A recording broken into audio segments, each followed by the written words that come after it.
Welcome to the third beautiful day of the 39th Common Ground Country Fair. My name is Jean English. I edit the Maine Organic Farmer and Gardener from MOFGA, and I would like to acknowledge Tim Nason, who puts together the paper and rarely gets the credit he deserves. Today I'm so happy to be able to introduce Will Bonsall. Not just happy, but also I feel very honored to introduce him as our keynote speaker. I first met Will at the 1986 Common Ground Country Fair. One of the first exhibits I saw when I walked in was this amazing table with dozens and dozens of potato varieties. And Will was standing beside it, talking a mile a minute about potato varieties and parsnip varieties and Jerusalem artichokes and a million other things. So I started scribbling very fast and interviewed him and ended up sending that article to the Christian Science Monitor, which was very happy to run it because they like to balance the news of the world, so to speak, with really uplifting stories. And Will is an uplifting person. Will is a homesteader, a seed saver, a writer, and a speaker, in addition to the things you heard on the PA system already. As a homesteader, Will and Molly Thorkelson cultivate their Cartiger farm. They've been doing that for more than 40 years. They raise almost all of their own food, and they cycle nutrients within the farm, so all the fertility is generated on the farm and recycled. They've also raised 2 sons on the farm. He's a seed saver. He founded and directs the Scatterseed Project, which keeps hundreds of plant varieties available by propagating and growing them. Petco Seeds calls this effort beyond heroic. More recently, he helped found the Grassroots Seed Network, a democratic network for preserving, maintaining, and sharing open pollinated seeds. This is a very important effort, so I would urge you to do anything you can to support that and Scatterseed Project. Just go to grassrootsseednetwork.org and find out how you can get involved in that. Will is a lot taller than I am, so I'm having a little trouble here. Will is a writer. He's done a book of fiction. It's a futuristic eco-novel called The Yarrow Tales. And when I read that, a lot of it reminded me of the Common Ground Country Fair. So if you're looking for a good read, check that out. It involves a community called Asperia, and Will be mentioning that in his talk. He's written many articles for the Maine Organic Farmer and Gardener and other publications. And this year, Chelsea Green published his book, Will Bonsall's Essential Guide to Radical Self-Reliant Gardening, which is available up here after Will's talk, and he has it at his booth in Egg Demo. In the book, Will covers in depth his knowledge about growing food in novel ways, and he expresses this with his irrepressible humor and thoughtful philosophy. My goal, he writes, is not to feed the world, but to feed myself and let others feed themselves. If we all did that, it might be a good beginning. And finally, Will is a great speaker. He's a favorite speaker at the fair with workshops going on this afternoon. He speaks at the Seed Swap and Scion Exchange, which takes place here in April. He'll be talking about nut trees at MOFGA's Farmer to Farmer Conference this November.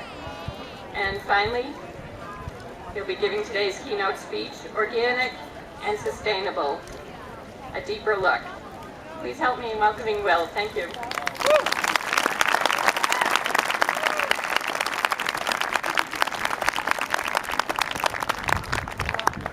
Hi everyone. What a great day to be here, and what better place to be than the Common Ground Fair. This is, there's no place quite like it that I know of. I've heard rumors that the Waldo County Sheriff's deputies have to be very cautious not to mingle in crowds when they're traveling around because they'll get hugged to death. Can you imagine if you're a little kid and have to get lost? Where in the world better to do it than here? So what a wonderful place, and how honored I feel to be here talking to you guys today. I've been asked to share some thoughts, and so I'm about to do that. Those 2 words, organic and sustainable, that we bandy around so much in alternative agriculture circles, do we really know what we mean by them? We've bent over backwards to try to define them, but are we really there?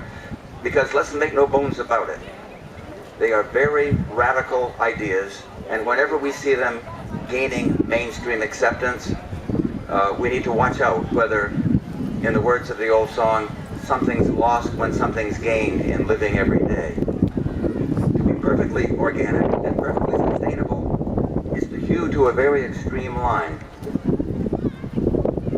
I don't hew perfectly to that line myself, but I like to keep an eye on that line for perspective and to not lose sight of that ideal. So what does it mean? When we use the word organic as in organic matter, well, we simply mean carbon-based materials as opposed to the mineral part. In other words, basically what humus is all about. Yet, mainstream agriculturalists like to point out that it is all organic, including the stuff from oil wells and laboratories.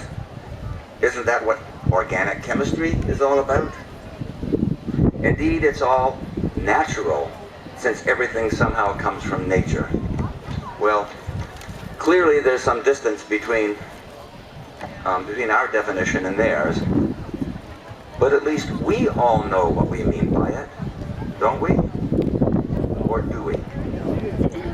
J.I. Rodale, an early proponent of organic in this country, emphasized the two negative or limiting parameters of organic. No synthetic fertilizers and no synthetic pesticides and no artificial fertilizers. However, the original coiner of the word organic, Lord Northbourne, used it more broadly to view the soil as a whole organism, an integrated system of systems, all functioning together to the mutual benefit of each other and the whole, the web of life, hopefully balanced by the myriad interactions of the parts. What an excellent model. How well do we copy it? In fact, all agriculture, including organic, is inherently unnatural, in that we profoundly disrupt the existing ecosystem, whether forest or prairie, to impose our own sense of order. Now, I'm not condemning our food system, merely challenging our smug ideas of what is natural. Nor is it balanced. Otherwise, we wouldn't always be needing to amend our soils, not once, but over and over again, with stuff from far away, and to devise pest control strategies to keep everything in balance.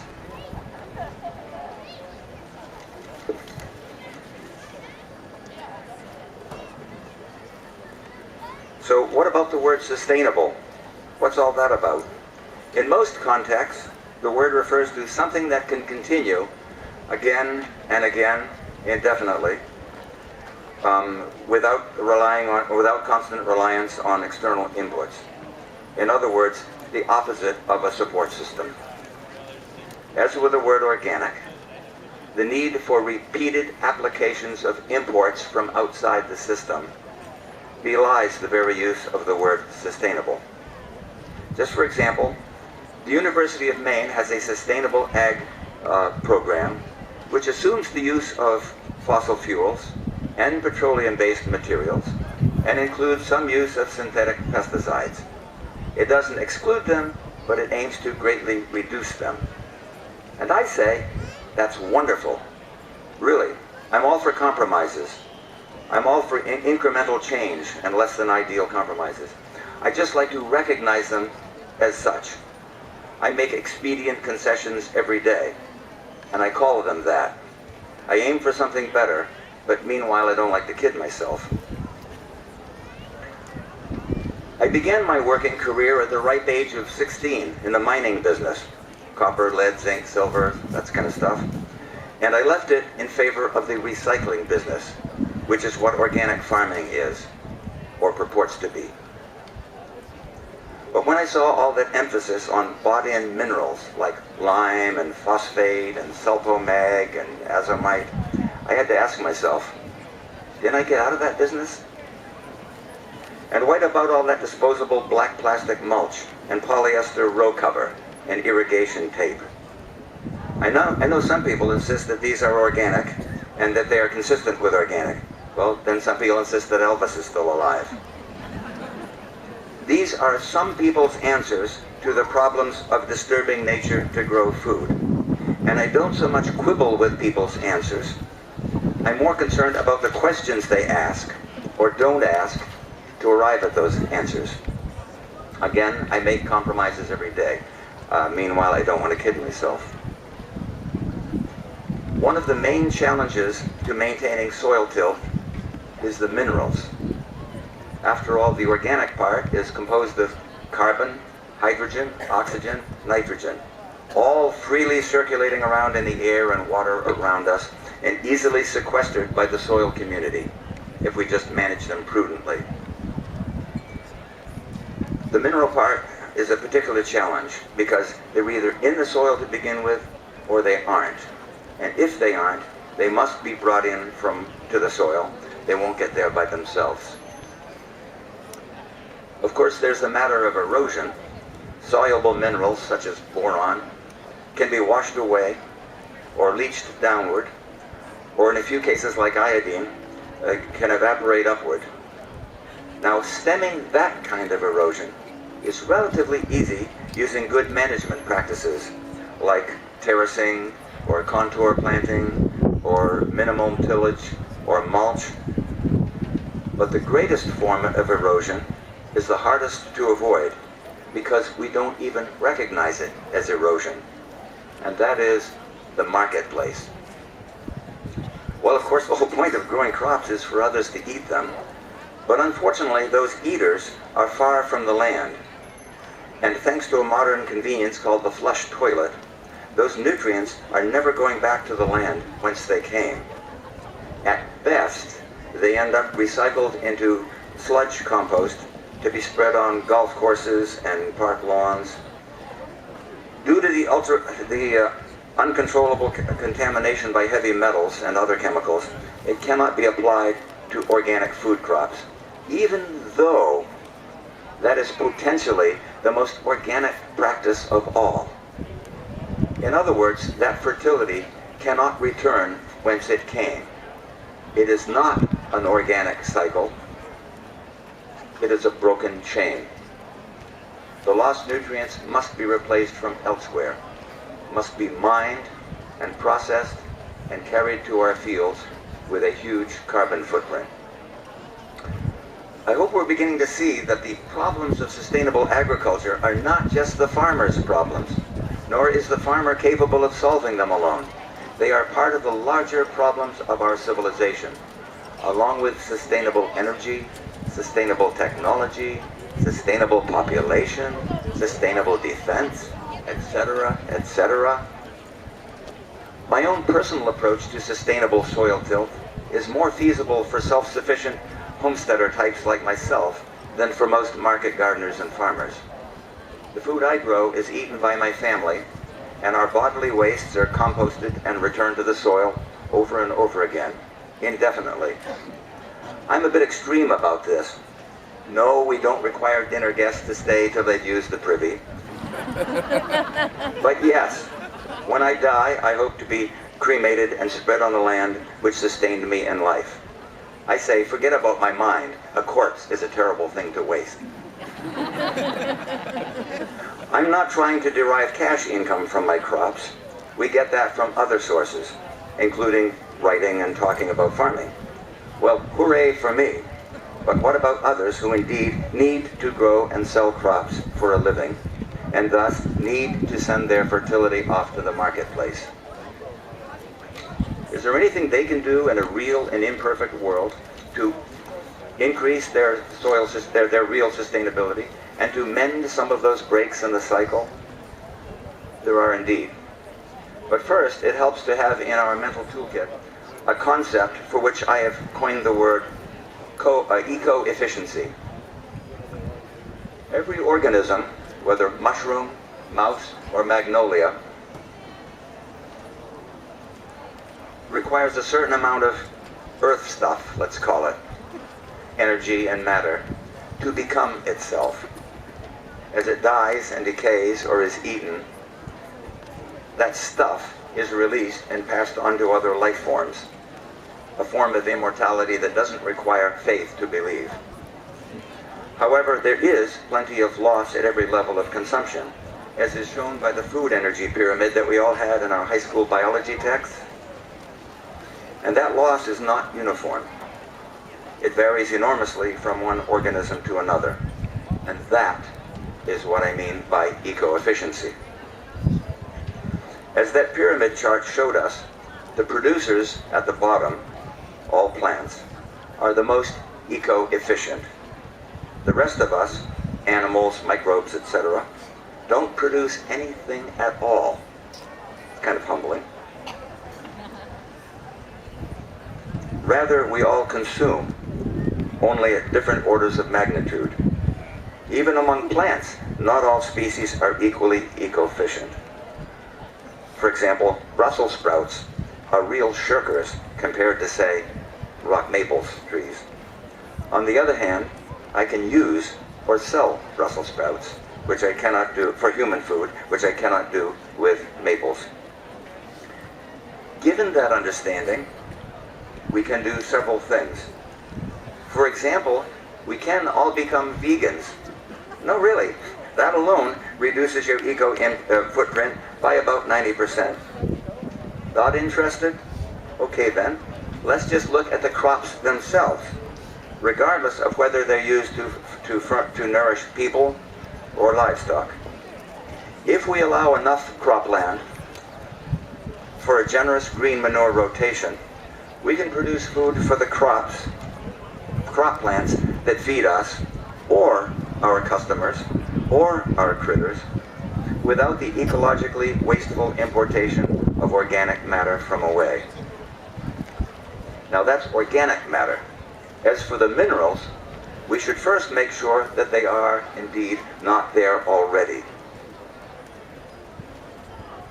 as opposed to being present but unavailable to our crops.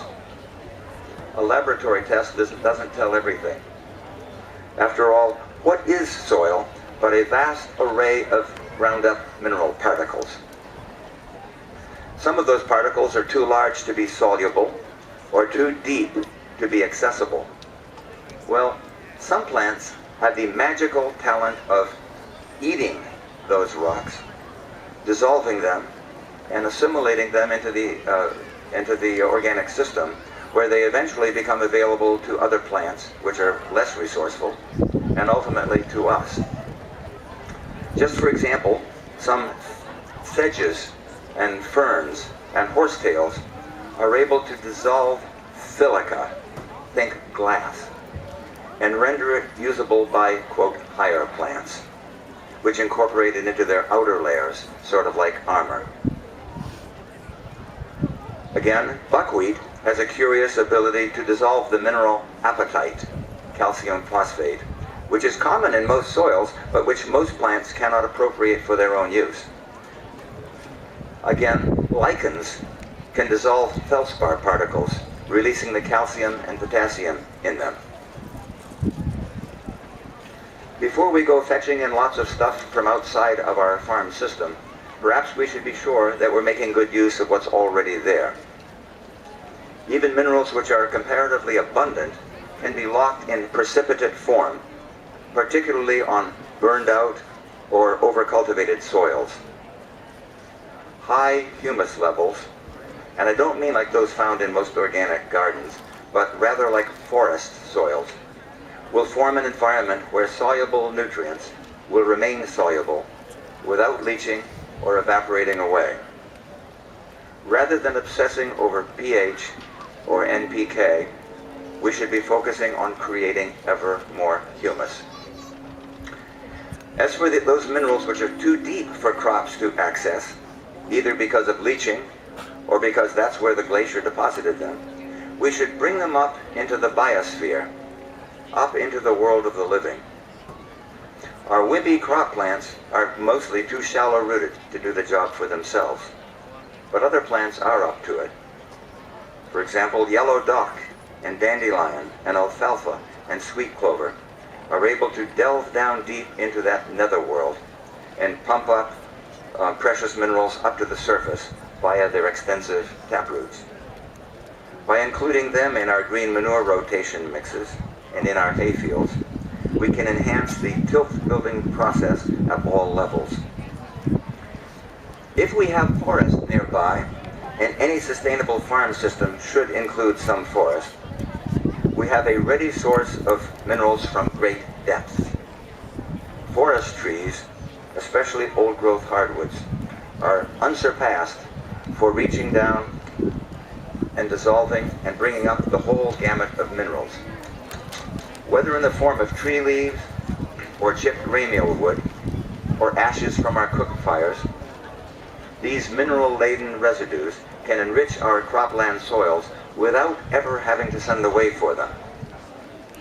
I would be the last to insist that there is such a thing as sustainable mining. But if there is, I believe it must involve forest trees. In order to become more sustainable, we have to get over the mindset that I often refer to as cake mix farming. Add some of this and some of that until it's just right, and then sell the crop and start all over again. And those thises and that's invariably come from far away and carry a huge carbon price tag. Sometimes we can get better and longer lasting results not by adding something so much as by doing something. Let me give just one example. A friend of mine years ago had a tiny plot that he wished to prepare for crops, but it was very acidic. It was partially shaded by an aging oak tree. It had a slight depression where water often stood, and where oak leaves and pine needles had accumulated, not being able to decay in that waterlogged environment. He proposed to add a lot of lime to raise the pH, but I suggested that would only have a slight and temporary effect. The situation was that extreme.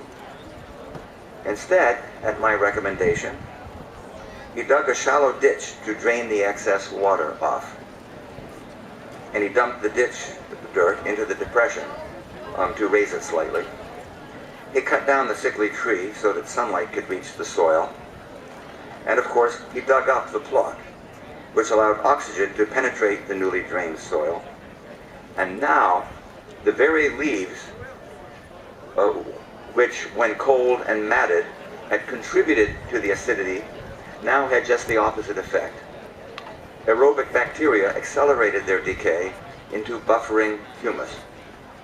Ironically, by the way, both oak leaves and pine needles contain substantial amounts of calcium, which when released helped to further raise the pH. Within the year, the plot was suitable for general garden crops, and the leaves that used to drift in there were now raked and shredded and composted and returned to that plot as a mellow, life-sustaining humus. He got all of these results: high organic content, improved drainage, balanced pH, available minerals, all without adding a thimbleful of imported amendments, but simply by doing things. By this, I'm not suggesting that one can keep sending crops off to market without replacing them from somewhere.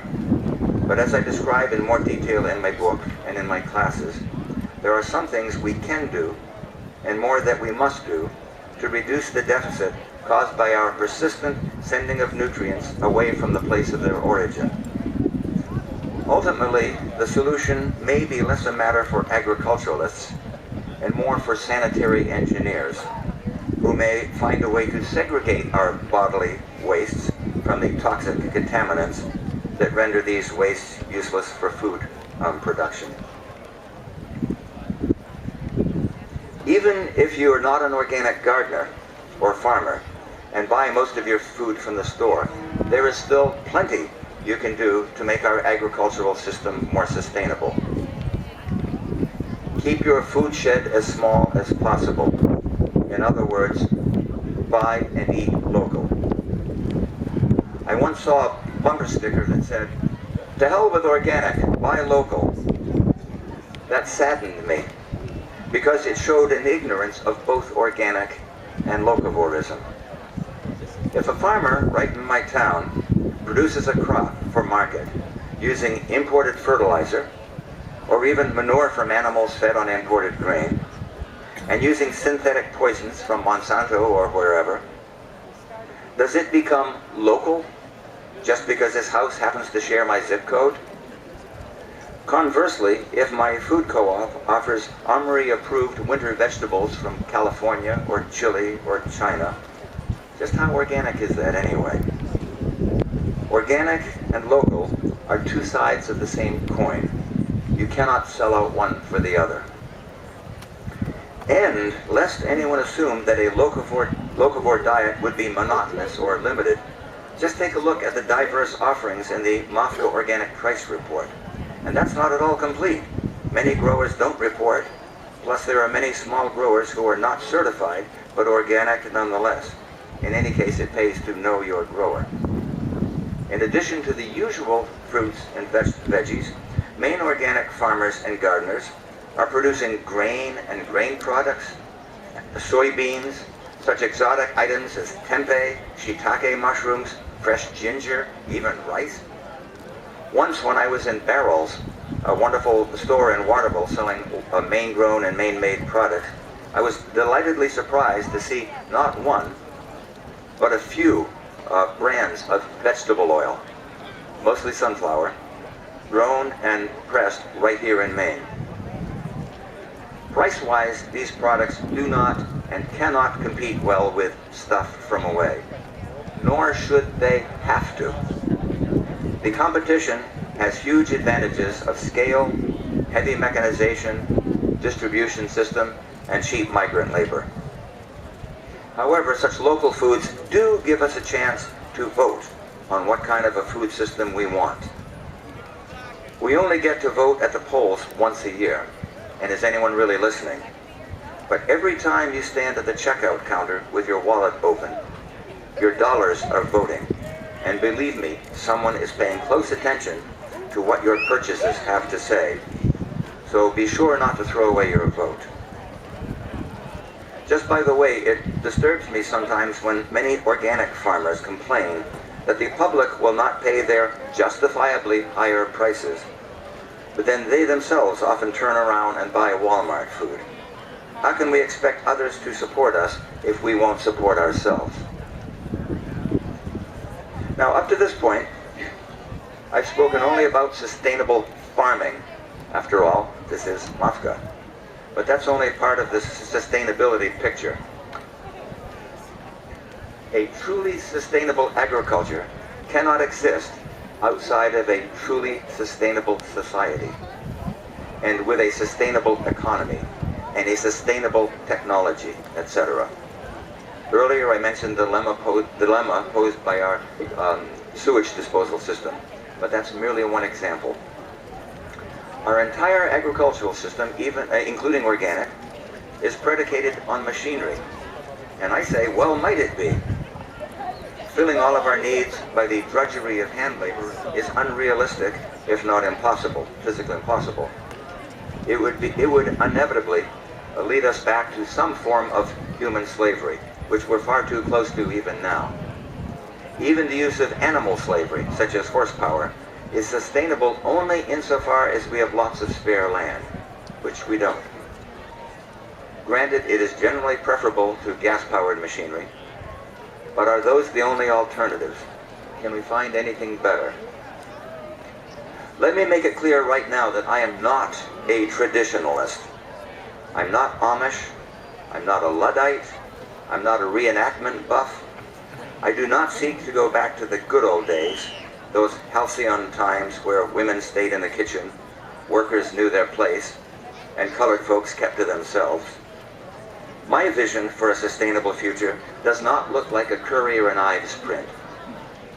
Those things were all steps on the path that brought us to where we are now, and I do not wish to retrace those steps.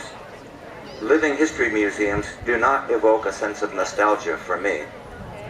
They only remind me of where we went wrong and what we must correct. I want to keep moving forward in a different direction than we're moving now, but forward, not backwards. My own vision for a sustainable future The sustainable future involves lots of machinery, appropriate sized machinery, and certainly not powered as they are now by exploding dinosaur farts. But what then? What a simplistic technology we have that relies so exclusively on the internal combustion engine and the electric dynamo. There are in fact many answers, but they all depend on how we ask the questions. Just for example, we might avoid or at least minimize the use of plowing and constantly disturbing the soils. We might do that not only for the soil's sake, but to preserve energy. And the kinds of machines that we do use could be powered by things other than gasoline. I remember once reading about tractors used for forestry in mainland China that were driven by charcoal-fired steam engines. The charcoal was produced by the very forests where they worked. How neat. And what about electric? The main challenge for electric and hydrogen-powered automobiles is the problem of range and inconvenience of recharging. But for on-farm applications, such as walking tractors, they might be much more practical. Spare batteries or compressed hydrogen cylinders could be stored in a shed and replaced every couple of hours, which you can't do on the road. As for the electricity itself, there are lots of ways of producing it on farm. Wood-fired steam engines, photovoltaic cells, solar generators such as the Stirling engine, funky Savonius rotor windmills, wood gasification plants, float mills, etc.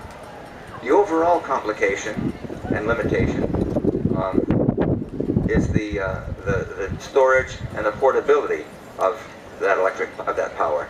And recent developments in battery technology seem to hold a lot of promise.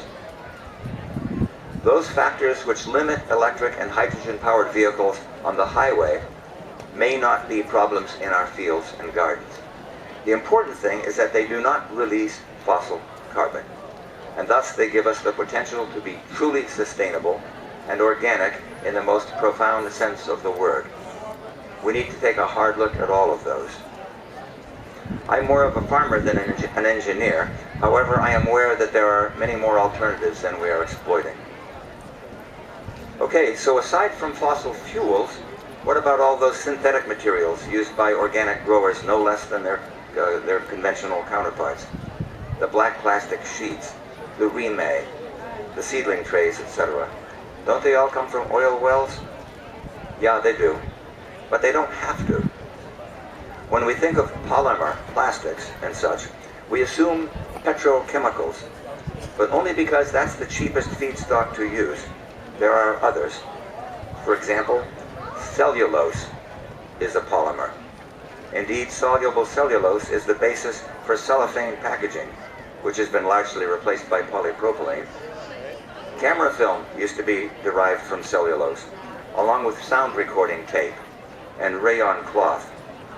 Who knows what role these organic and sustainable polymers could play in agriculture, indeed in our lives, especially if we eschew the use of deceptively cheap fossil polymers.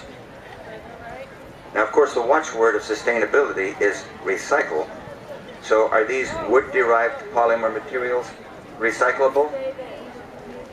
I believe some of them are, but that's almost beside the point. If they are, or as long as they are, derived from non-fossil sustainable polymers like cellulose, and not from dinosaur farts, even if we burn them, we are no less sustainable than when we burn firewood. As long as we maintain enough forests to sequester the carbon released by the burning, then we can have a truly sustainable system. You see, the main reason we haven't pursued these sustainable polymers further, indeed have largely abandoned them, is that we are in denial. We're refusing to acknowledge the elephant in the room, the sea of petroleum that washes over our entire civilization, distorting the apparent cost of everything while hiding the real costs. I'd like to wind up by telling you about a place called Esperia. A few years ago, I wrote my first book, an eco-novel called Through the Eyes of a Stranger. I have some here, by the way, a few. It deals with a future society which some readers have insisted on describing as a utopia, though it is not intended to be. What I was rather trying to portray was a society which is as flawed as the individuals who comprise it. They have not solved all their problems, nor ever will, any more than we will. Every society, like every species, is under constant pressure to evolve to changing pressures. Every solution begets new problems, and vice versa. That's what life is all about, and evolution is a response to life. Hesperia, the land of my novel, is also evolving amid all its faults. However, it has one virtue which trumps all of its faults. It is profoundly sustainable. Hesperia is not the land of perfection, it is rather the land of hope. As long as they are sustainable, they can make mistakes and try again and again to get it right. Time is on their side. But what about us? As long as we are not sustainable, it matters little what other progress we make. Racial harmony, gender equity, ending poverty, curing cancer. Without sustainability, it will all be swept away in a short time.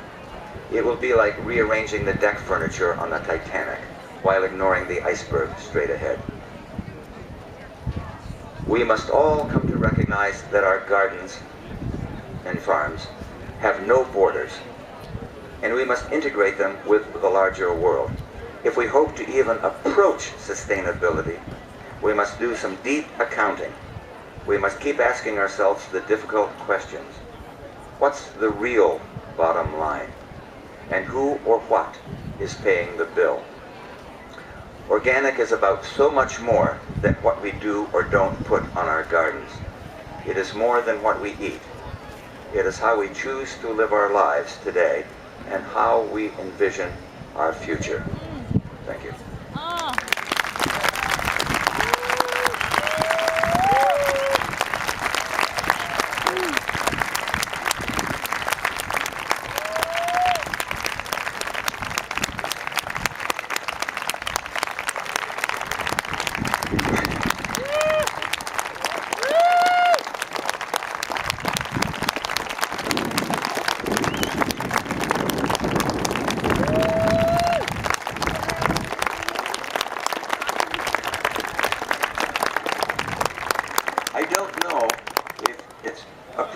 Or conventional to follow keynote speeches with Q&A. But I noticed yesterday's speaker did, so I'm fine with that. If any of you want to, beat me up a little bit, then that's whatever. I'm here for you. Otherwise, as soon as possible, we all want to head for lunch. But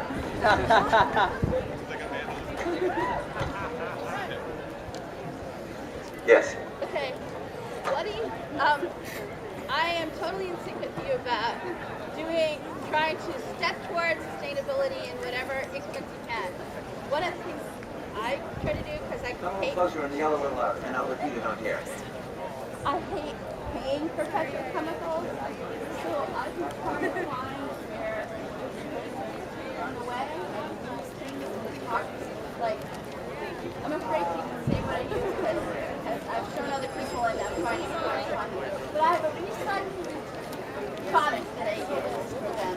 Now that's getting important, but I would like to see it. I can't find it because This woman has just made a profound confession of her sins here. She's pointing out that she's totally into sustainability and would like to avoid the fossil fart material, but finds in many cases what is more expedient for her is to use something that's already been thrown away. Maybe she never used it. Someone else's plastic or aluminum cans or whatever, and to incorporate them into her system. And again, all she's doing is reiterating what I said before. It's a real imperfect world. She didn't have control over making that waste, but she is part of the solution. And so what do I say but give it up for the lady here.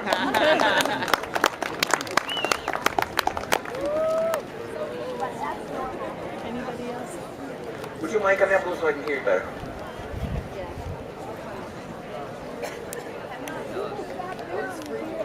Question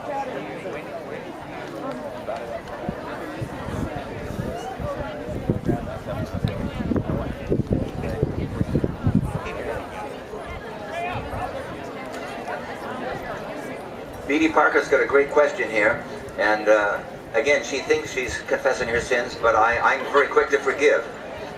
She's saying she, like me, likes to use lots and lots of leaves, and she gets a lot of them in town, where we might assume, rightly or wrongly, that they might have some contaminants, that they may not be as pure as we would like from the virgin forest or something. Well, okay, now it's my turn to make a confession. I do the same thing. I have many acres of forest. I could go into my woods and get them, but I find it a lot easier to go into Farmington several miles away, rake up people's lawns. That stuff is going to go to the landfill. Leave mine in the woods and bring it home. I've tried to find it where it doesn't have doggy doo-doo in it and not too many twigs. And I hate collecting leaves the day after Halloween. All the wrappers and crap, yeah. But anyway, but how much of a concern is it that tree leaves and these forest things, if they're coming from an urban area, suburban area, that they're contaminated? One way, of course, is to talk to the owner, and if it's this particular lawn, do you use a Smith, whatever Klein products it is on your field, on your lawn, or if not, when? I am under the impression that people in Farmington, where I get mine, just by looking at their lawns, I think most people don't do much of anything with lawn care. They don't look very manicured for the most part, and I don't know, I see too many dandelions to believe these people. Even if they do, then that raises another question of, that might make me not want to use their grass clippings, but how much does that affect the trees, which generally are much deeper rooted, and are the trees at all selected in not taking these things up? I'm not an expert. I believe that's the case. I don't know whether the tests, I'm sure tests have been done, is about what the uptake with trees. But again, we're comparing goods with better goods and evils with worse evils, and it seems to me like those must be very, very, very beneficial in proportion to the evil in them, if indeed there is any evil in them. That's just my opinion. That's not based on research. That's what it's saying. Yeah.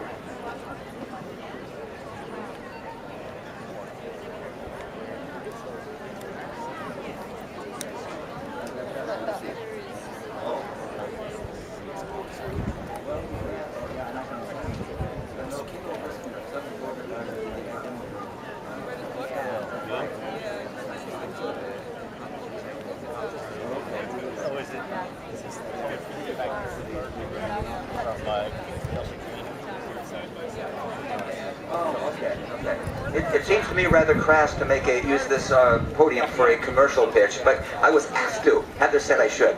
Lots of books here if you want them, both my novel and the later book, and they are available for $35 and $20 respectively. And if you want them signed, I'll be ready to sign them. When I say $35 for them signed, if you don't want them signed, they're $50. But they're here, and so feel free to get them if you wish. I take checks, whatever, cereal box tops, whatever you got, and feel free to get them. Does that cover everything? She ran off. Okay, she ran off to get some fives for change. Yeah, okay, please. I'd like to ask a question about your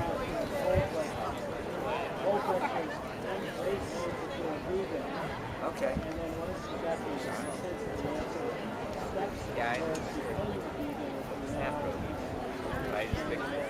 You probably should be here, but I'll do what I can. Yeah, I've been asked for interesting reasons to take a straw poll right here. Of all these listeners here, how many of you are in fact vegan? Some very enthusiastic ones, but a small percentage of the group. Okay, that's interesting. How many of you are vegetarian? Okay, oh, a lot more. I've noticed when we eat at the staff kitchen, some days I feel very sorry for the meat eaters, because there's in that particular community group set of people, it's balanced the other way around. So what it was suggested, I suggest routes to becoming a vegan. Well, for one thing, I'm not totally comfortable doing that, someone else's suggestion, but the first thing is whether you want to be a vegan. If you don't want to be a vegan, I'm not going to give you steps, so do what you're doing. Just do what you're doing better. If you are interested in it, then, well, ask people recipes and sharing ideas. One of the main things I would mention for vegetarians, especially for vegans, that a lot of people, very typically, I see a couple where the wife gets into veganism and the husband has risk. Sometimes the other way around. That's kind of a guy thing, we don't like to change stuff. But another reason why I think is a very good reason. Sometimes people's concept of veganism is like alfalfa sprouts and carrot juice or something like that. You know, the salads and whatever. We think, hey, where's the beef? You know, well, there are all kinds of hearty, filling entrees that have enough protein and enough carb. You know, they're thought they could be the roast in the middle of the table. But unfortunately, many, especially new vegans, often neglect that. And so someone, the kids or the guy especially, saying, okay, I'm going out to McDonald's, this isn't going to do me, you know. So to avoid that, we got to do what it takes to make a meal rich enough to be filling. Beyond that, I don't have a lot to add to it. Some of you are next. Huh? She was kind of hammered.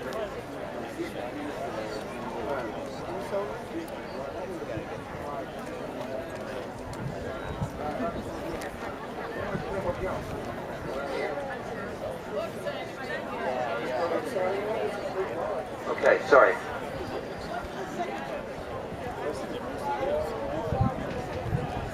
Oh, okay. Another question, not mine, but everyone wants to use you for. You're our what do you call it? The group. What do you call those groups that the advertising people, research group? Yeah. How many of you grow a significant amount of the food that you eat? By the way, you'll notice I'm not putting my hand up, even though, and my family aren't either. And it's because even though, as Jean described me, we grow most of our own food, again, if you look at the big picture, a huge part of our diet is grain. Well, people say, well, Will, you do grow grain. You grow a lot of grain. Believe it, I do not grow probably half of the amount of grain that we eat. And some people look at us as extreme of, you know, you and the Nearings, you do it all. Well, they didn't either and we don't either. I always try to grow some grain and soybeans and things like that. Well, soybeans and beans is easy to do. And grain is easy to do, but not so easy to do on the scale that we eat them. And I aspire to grow all my own grain, wheat, so on. And some years I've come closer to it than others. But I also, pretty much every year, I adamantly grow some grain. I want to keep my hand in it with the idea that I could extrapolate that at any point. That's my own thing. Yeah.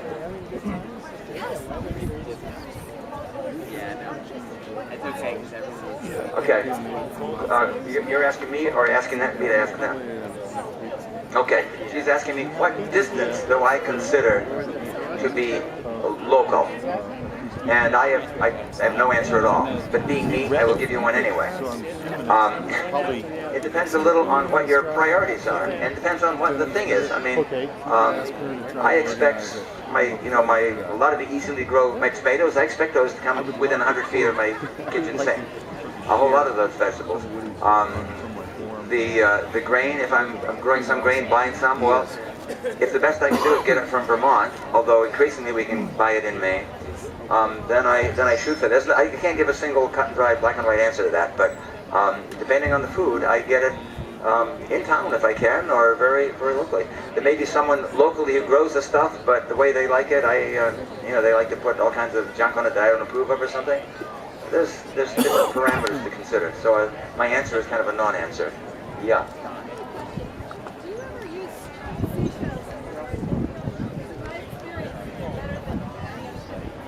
She's wanting to know if I use seashells in my garden. I think there's an ulterior motive. I think she sells seashells by the seashore, and she wants to. I got it. And she wants to know if I'm a customer. But no, I don't. I have no objection at all. Even vegans, I don't think any reason not to use seashells. But they work very well. They kind of ought to be ground up and mushed up a bunch to be really. They will naturally. When I used to have them in my seaweed, it seemed like they'd last they had half-lives. I see. So she's saying they can break down pretty rapidly. One way or the other, I see no harm in using them. The only reason I don't use them is I don't go to the coast that often.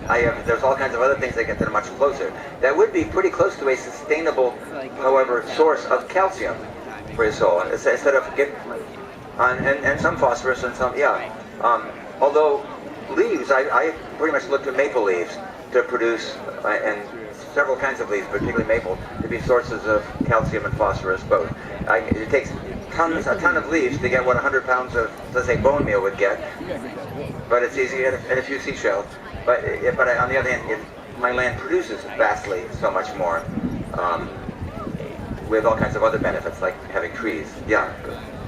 We have some baked hazelnuts, and we may have what we can do to help care for This guy's totally off topic here, so I'm going to address this thing right now. He's talking about hazelnuts. If you go over to our booth, our area over there in Ag Demo, there's a couple of volunteers showing you and talking about hazelnuts and showing you how we can crack them and so forth. He's particularly interested about our native beaked hazelnut. By the way, the kind that we grow for ourselves, we have them in our hedgerows, we have beaked hazelnuts all over the place, but we still grow the American hazelnut, which is native to the northern Midwest, Minnesota, Michigan, and so on. But is totally hardy here. And I grow lots of those. They're mainly a little larger than the beaked hazelnut, but the beaked hazelnut is also very nice and exquisite. It's hard sometimes to get nuts from them because they some years are very infested with curculio, the little round hole, and they drop. But what can you do to make them proliferate more? Love them. And thin them. Well, it's a big thing. Thin them to 1 or 2 or 3 stalks. Don't let them, they'll try to become a whole bush. That's the problem with my American hazelnuts. They're uncontrolled. But there's very little you should need to do. They are sort of a forest or edge species. I basically mulch them with, when I mulch them with anything, with leaves. They get a lot from their own leaves, but just pile leaves on top. As much as a mulch as a fertilizer, but it works both ways. I don't think they require, they're so eco-efficient that you don't need to do a lot to them. I don't think one needs to. Yeah. So I wanted to push back a little bit against the whole thing about your purchasing power as being the only way that you can help with sustainability. Or maybe that's not what you're saying. I mean the only way. Yeah, if people are, like, for myself, I live in Portland, I make a wage, I don't have the ability to purchase land. Yeah. I will not be able to farm for myself. Yeah. And I also, have to make a choice between paying rent or eating healthy. And eating healthy is great, but also having a place to live in the winter is also great. Nice. And so I just wanted to, and the other thing too is the whole thing about getting rid of the other systems of oppression don't matter as much. And I would actually say that racial equality, ending misogyny, ending patriarchy, ending capitalism, and all the other systems of repression are how we are going to achieve true sustainability. Okay, this fellow's made a couple of really, really good points. But first of all, describing his own personal situation, which is so typical of many of us, lives in Portland, works in a health food store. No. There, or I think you said something. But eats out of a health food store when he can, so much as he can. Is not so flush that he can just go anywhere and buy food at any expense, and so basically has to make a lot of compromises between affordability. Well, quite frankly, we all do, and that's good. Again, it's the case of doing however much you can. Not in a situation to grow your own. Well, make the choices that are viable for you. And we're all different that way, so there's no way anyone can prescribe or judge or something choices that someone makes. Second really good point that he makes is, and I hope I wasn't letting myself be misunderstood about saying that these other things, the benefits of modern society that we have gotten, like more greater racial harmony and gender equity and so on, that these are not as important as basically becoming sustainable. He makes an extremely good point, is it's sort of like analogous to the thing I made before about local and organic. You can't swap one off for the other, saying that creating a society where we have this social justice and such things, without it we probably will not get to sustainability. So it is definitely a two-way street. And I would not for the moment suggest that we should focus on one and ignore the other. So thank you very much for that caveat.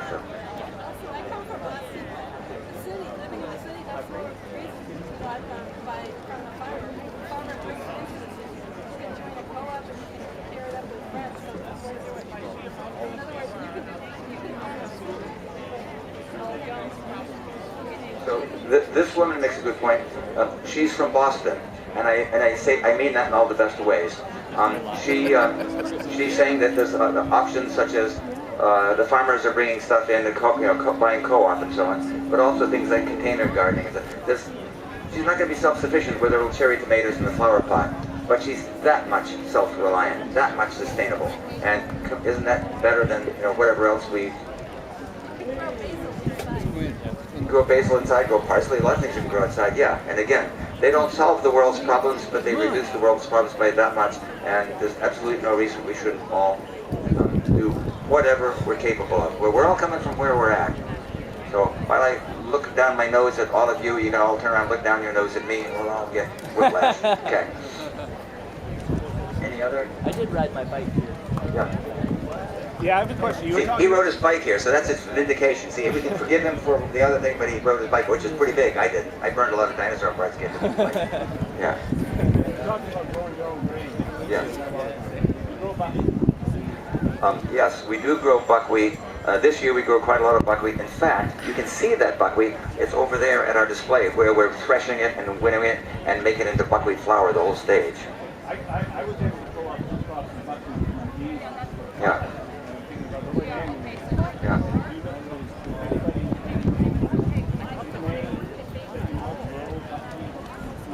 Oh yes, yeah.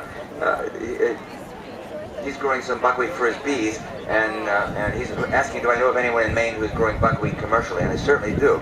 Quite a few people, particularly many of the Acadian French farmers up in the St. John's Valley, up in Madawaska and that area. They grow hundreds of acres of buckwheat, and there are roller mills up there which roll it into, roll it into flour, and they use it to make pleuries, the traditional Acadian pancake thing.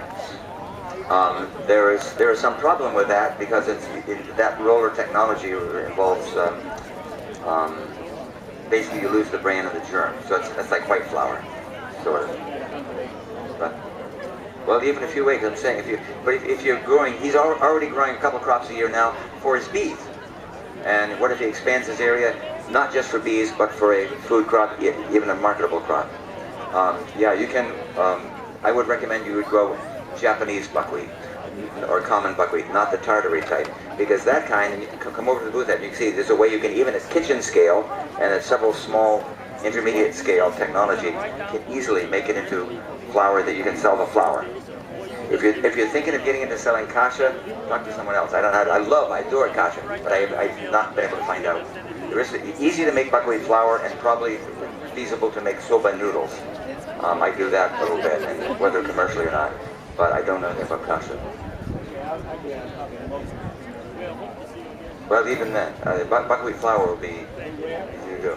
It's over in the Ag Demo area in the corner there, so you'll see there's right in the corner, almost one of the first things you come to before you get to the tent. There's several tarps spread out with sunflower heads on them and beans and this one and a pile of buckwheat on that part. And there should be someone there doing them, demonstrating all the time. Hopefully we get more volunteers came today. Yeah. Good luck. Yeah. So let me urge you all to go have a good lunch if you aren't already, and I'll sign some books here if anyone wants. Thank you very much for joining us.